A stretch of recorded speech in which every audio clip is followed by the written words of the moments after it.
Hello, and welcome back to AP Human Geography. Today, I want to talk about folk housing. Folk housing is really the architecture of homes, people's daily needs, right? The everyday things, the homes, the farmsteads, all of that. And the reason that I want to talk about this so early in this unit is because, if you think about it, agriculture leads to the ability to settle someplace permanently. And that, of course, leads to cities. But in order to settle permanently, you need to have a structure that is going to protect you from the elements, right? And give you a place to be safe and warm. And so we're talking about folk houses. Now, folk houses are part of the folk landscape, and the folk landscape is a cultural landscape. It's the ideas and traditions that are passed from one generation to the next. And folk buildings are probably the most visible component of that cultural landscape.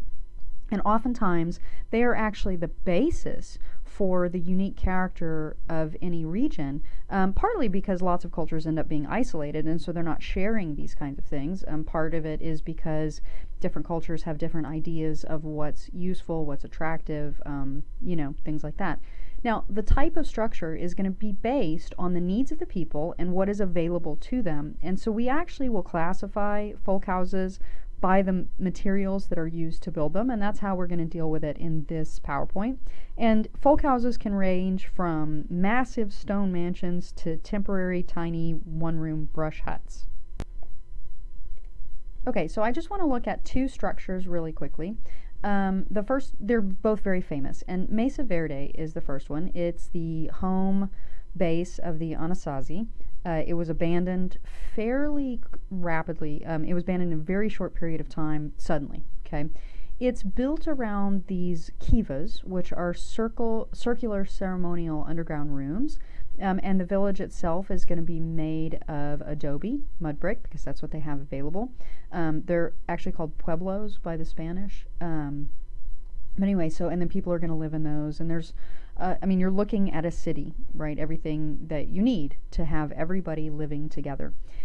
And then they would actually farm up here on the mesa above where they are. And the great thing about this is this overhang protects the city, village, right? Protects it from the sun in the summer because the sun is high, and so it keeps it in shadow for a good part of time, cools it off. But in the winter, when the sun is lower, it'll come right directly into the crevice here, right, this ledge, and it'll keep everybody warm. And so it's really quite genius. And lots of folk housing relies on the environment to actually help stabilize conditions, to make the house more comfortable, more useful, that sort of thing. All right, and then the other one I want to talk about really quickly is Machu Picchu, right? Machu Picchu was Incan, right? It's built as a citadel, most likely. It was very high in the Andes. It was never taken, but it was abandoned anyway, right? So it was never conquered by the Spanish, but also in a very short period of time, it becomes empty, right? Probably it has to do with lack of resources as the Incan Empire starts to be dismantled and things like that. There are all kinds of reasons, but this was a huge, thriving center, and it's not just like a palace. I mean, this is actually a town, and some people have said that maybe as many as 10,000 people lived here. So I don't know if that's true. I've just heard that speculation. But it's an interesting thing to say that this is not just some tiny place. Lots of people lived here, and it's very difficult to get to. And they had really ingenious ways of moving water up and down, and of course terracing. You can see that they were farming right here on the side of the hill, right? So we've seen that before. Okay, so here's your first question. You live at either a high altitude with a climate that's cold and wet, or at altitude, which means high, in a mountainous area. Your best bet for shelter would be a sun-dried adobe hut, a cave in a cliff face, a stone hut with a sod or thatched roof, a log lodge with mud to plug the gaps and act as a caulking agent. Caulk, if you go home and you look at your bathtub, between the bathtub and the tile, that is what that seam of putty looking stuff is caulk. Okay, so where would you want to live? Well, you're going to use stuff that's around you, so probably a cave in a cliff face, yeah? And we're going to talk a little bit about that. There are some major types of construction when you're talking about folk houses, and you use what's around you: stone, mud, sod, right? Animal or plant fibers. Animals don't have fibers, by the way. That would be animal skins. Left that out, sorry.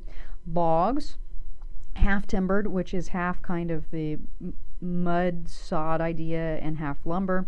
Brush and thatch, and then poles or bamboo, leaves and bark.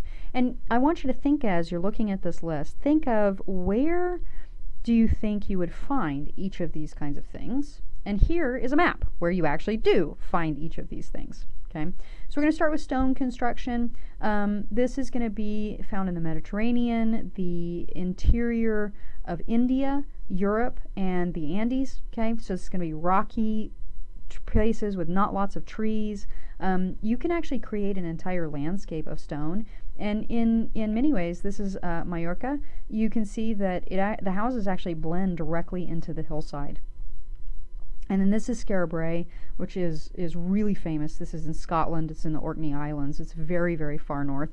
And to stay warm, they actually made the houses underground. So these are buried under sod and soil. Okay, and they're really cool. This is actually a little house room kind of situation right there. Okay, obviously it's missing the roof. All right, so then moving on, you can start to see all over the world, stone constructions look very similar. Now, earthen construction, this is going to be adobe and mud. This is in arid areas like desert. You have sun-dried bricks. They are, or you can pack earth together, pounded earth. And in areas where they were more prosperous and had a little bit more resources available, you could actually bake the bricks in a kiln, right? So, you know, makes them stronger, yeah. And then here you can see, again, all over the world, people who live in desert-type areas have very similar kinds of shapes and structures. Although I would like to point out that this is much more complicated than something that you would see here. So the Yemeni city that you're seeing here is really sophisticated, yeah. Okay, sod construction. This is where you just cut out the moist peat, sod, grass kind of things. You let it dry and you use it as bricks. It's used a lot in open grasslands, right? So the Russian steppes and the Great American Plains, and you can see here, that's actually Canada, but there you go. Here's Newfoundland, that's Wyoming, right? Nebraska, and Norway actually has some sod homes. These are kind of similar to the idea of Scarabray, right? And the Newfoundland, where you actually have the bigger roof and then the tiny low walls, which is a little bit different than the American versions. Now, here's Celtic tribal hut. This is exciting. This is actually all sod with this nice little triangle here. It's really wet in Ireland, and so this allows the water to run off quite nicely. And then over here, you have that same kind of conical shape, but then you also have stone walls, so they have a little bit of both, so you can combine these. All right, tents and mobile housing. This is going to be nomadic herders, okay? The tents are typically going to be made of skins, right, woven wool, or other woven fabrics. All right, and so here's some more tent and mobile housing. This one is a little bit unique, right? This is actually bark that is sliced into thin layers, and so they're kind of like really large shingles or siding. And tents don't have to be like camping. If you've ever been camping, some peoples around the world glamp in their tents, so you can see this is very glamorous. And in many cases, especially in the Mongolian yurts and things like that, and over in Asia, you have situations like this where you actually do have fine goods. The tents are very nice inside. Okay. All right. Now wood construction. This is where you're going to have forest. Yeah, you can't build a log cabin if you don't have forest, and this is going to be in your boreal forests. Okay, and so these are going to be the ones at the higher latitudes. And then here, of course, are just some more all over the world. You can see, I love this house, actually. It's abandoned, but I have to tell you, I love the architecture on this. It's very Russian, but it's very, very pretty, I think. Anyway, so you have very similar structures, and you'll notice that anywhere that it really snows a lot, you've got those great peaked roofs. That is to redirect the snow. Now, half-timbered housing is like a combo, okay? And so you're going to have to put plaster or something. A lot of times this is held together with grass or horsehair. And so you've got the timbers to give you the main structure, but then you have to fill in the gaps in between those for your walls, okay? Yeah, here are just some more pictures of those. You can see Europe, right? You have a lot of them in Europe, but also here's the Asian version. And so again, you're seeing the same kinds of things all over the world because it's based solely, right? What you can build is based solely on what you've got. Okay, brush and thatch construction. This is going to be your warmer grasslands where you have the coarse grasses, but you've got enough water to have mud, okay? And you've got some bushes. This is a Maasai hut, right? And you can see they have these really cool entrances that are kind of, sort of hidden almost. They're a little bit difficult to get into or see. And they will put thorny brush at night when they go to sleep. They'll put thorny brush in front of this so that large predators that roam the African plains do not come in and eat them. Okay, here's some more grassland huts. You can see all very, very similar. One of the big things is you want to make sure that they don't get waterlogged, right? It is a problem. Okay, now poles, leaves, and bark. This is going to be your tropical rainforest type housing. And you're going to see that you'll usually have bigger leaves because you have those big broad-leafed plants that you find in the rainforest. And also the thinner, like, what am I looking for? Tree trunks, thank you. And then bamboo, right, is used. And usually these houses are going to be elevated because during the rainy seasons they are inundated with water. And you, of course, would want your house to be above the highest level of water. And so you can see, even though they're using this right now during the not dry season, the rainy season, they'll actually move all this stuff out or upstairs, someplace else. Yeah? Okay, so when we look at these are two totally different places. This is Mongolia, and this is the United States, right? The West, okay? So they look the same. Why would that be? Okay, well, environmental conditions influence the choice of construction materials. We know that. But it also turns out that there's only a certain number of stable shapes, right? You're going to build what's efficient, what's going to be stable, what's going to stand up, and what you can defend, okay, just in case other people want it, yeah? Now, we move into farmsteads, right? Agriculture allows for farmsteads and permanent housing. And so there are a couple of different farmstead types that I want to talk about really quickly. There are single structure, and then there are complexes, okay? And so just to give you an idea, these are some single structure. You can see here's stone, right? Here's perhaps sod, this is plastered stone. Actually, sorry, I can't read. This is also plastered stone. But anyway, here's the mud, right? And you can see maybe sod on the roof and stuff like that. So anyway, then they get more complicated over time and in different regions that have more resources and a little bit more space.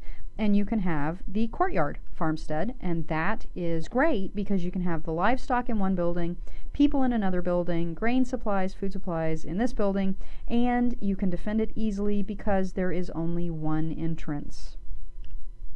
Okay, now what we see though in the New World and Australia and New Zealand are strewn farmsteads, okay? And these actually are most common where you have Germanic Europeans immigrating, although you do find them pretty much all over the United States, for instance.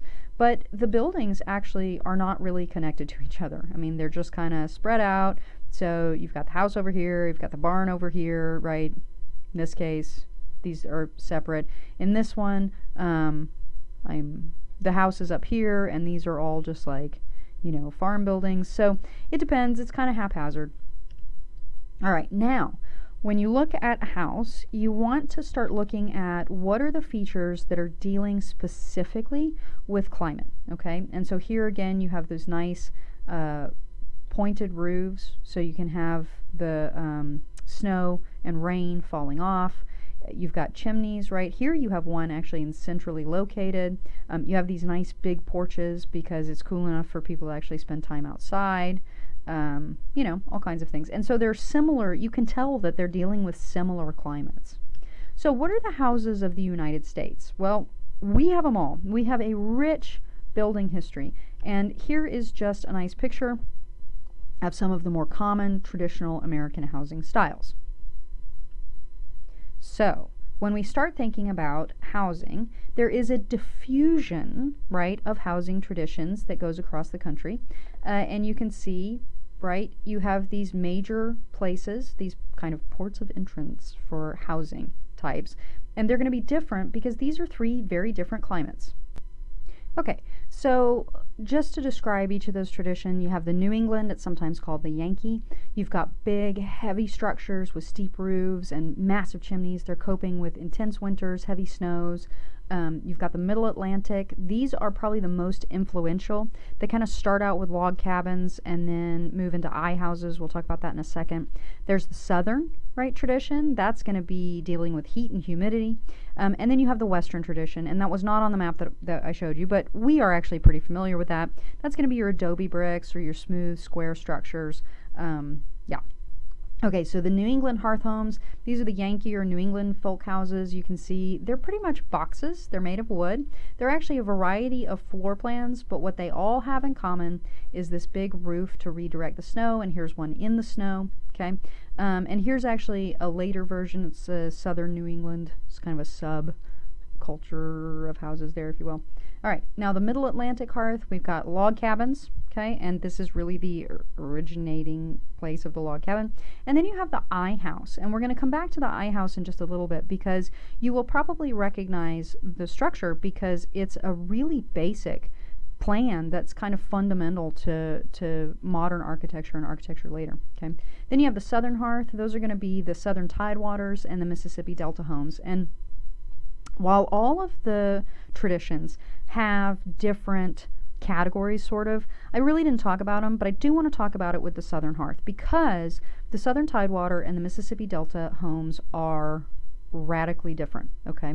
And so here what you have is part of a Southern Tidewater. You have these big, beautiful verandas where people can wander around, and you find that these houses, the Southern Tidewaters, are a little bit more expensive looking. They're going to be the townhouses. This is a Charleston house.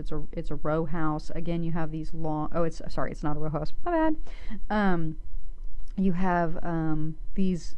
This is a triple, right? Big veranda. And here you have another little porchy area. But this is going to be your South Carolina, Georgia. You'll notice though that it's up off the street, and that is because of flooding, right? Again, you have that same idea. You need to keep your permanent dwelling away from water, yeah? And then this is the Mississippi Delta. This is the other end of the spectrum, and the classic Mississippi Delta house is going to be the shotgun house. And the reason it is called that is because you can open the door and front door and open the back door, and you can fire a shotgun through the house and not hit anything, okay? And so they're really inexpensive. They're very efficient. They typically have 3 to 4 rooms, right? They're going to be on either side. Here's the plan, okay? So this is a double, this is a single. And then this is interesting because over time you start to see these really interesting environmental adaptations to these homes. And this is called a saddlebag, right? This is called a saddlebag house. And you have a dog trot in the center. And a lot of people are like, oh, it's so the dogs could run through, blah, blah, blah. It's actually because it separates the kitchen from the living space, and that's good for a number of reasons. One, kitchens had a tendency to catch on fire, and 2, they're hot. So having as much distance between the rest of the house and the kitchen is a really, really good plan. All right, so Western houses, we know what these look like, especially because we live in Texas. As you move out towards West Texas, you're going to start to see this kind of structure. It's really going to be limited to your dry climate because if you get a lot of rain, this is probably not going to work out well. It has to deal with warm to hot summers and cold, sunny winters. You don't need that pitched roof. That's the angled roof because you don't really have a lot of snow in that respect. And you have really big fluctuations. The desert in the day is a lot hotter, and the desert at night is a lot colder, and so you have big temperature changes. All right, so let's talk a little bit about the basic building styles. Remember we were talking about that I house, okay? And this is the I house, and of course this is the hall and this is the hall and parlor. This is the I house, and you can see the structure. It's over and over and over again, and you can see why it's called an I house, right? And so you have this kind of structure here. And then this is a little bit more complex version, if you will. And the salt box, though, is this one. This is actually the first really major normal housing plan that you see. But anyway, the I house, you can see, takes off and becomes the houses we see today. And of course, it's the basis for a lot of the rest of the housing styles we're going to talk about. Then you move into the national styles, and you start to see more decoration, the gabling, right? And you actually start to see an addition of this kind of circular floor plan with the stairs in the center. Okay. Then you move into the colonial housing styles, and you can see that they're influenced by the various colonial powers. And here we start out with the English, the old kind of English, and you can see the French and Spanish influences. Here's the French, here's the Spanish, okay, and then the Classic Revival is up here. And then we also move into a Romantic period, right, in the mid to late 1800s, and that's where you get your Gothic Revivals and your Italianates. Then we move into the Victorians, right? And the Victorians are, of course, very famous, and they are very detailed. These are the painted ladies in San Francisco, and some of these have as much as 10 different colors on them. Then we move into the eclectic styles, and you can see, ooh, here's that half timbered, and this actually house could be in Dallas, it might be, I don't know. But you see that you're starting to have mishmash, right? So here's a gable, here's a half timber, here you have this big kind of colonial federalist sort of Greek classic revival. But then you also have those big verandas and things. Here you have let's build a castle, right? And so you get this big mishmash. Oh, this is a craftsman home, and these are very, very popular. A lot of them were actually built in the 1930s. Okay, and so now when we talk about modern houses, these are probably more like the houses that you live in. We, of course, are known for our big sprawling ranch houses, okay? So not a lot to say about those because you've seen them. All right. Now, folk housing in the United States is actually a diminishing kind of art. And what you find is that folk houses are often replaced by planned communities, where there are only a couple of floor plans. Often, they're pretty generic. Sometimes they'll have fun features that kind of sort of revive whatever the folk culture is there, but often not. And sometimes it's reviving, quote, a culture that has never been there, so you're actually bringing in a new style. But again, it's very repetitive, it's the same, they're very close together. They don't really have their own character, it's just the suburb, right? And I'm not demonizing suburbs, but we have to admit that all the houses are pretty much like the same. You say, oh, that house is in the suburb, right? You can tell. Okay, now, which is actually a shame, just really quickly, it's actually a shame because the houses, remember, give the area its unique character. And so when you start losing those folk houses, you start losing the folk culture and the folk tradition. And there is something to be said for the disappearance of that may not be in our best interest. Okay, so we're going to pick up in class about talking about these two pictures. What do each of these houses say about the culture of the neighborhood? And then what if we say that this is even a gated community, right? How does that change what the neighborhood is like? So we'll come back to that, or not come back to that, we'll actually talk about that in class. And that's it. If you have any questions, please let me know, and I will see you next time. Thanks for listening.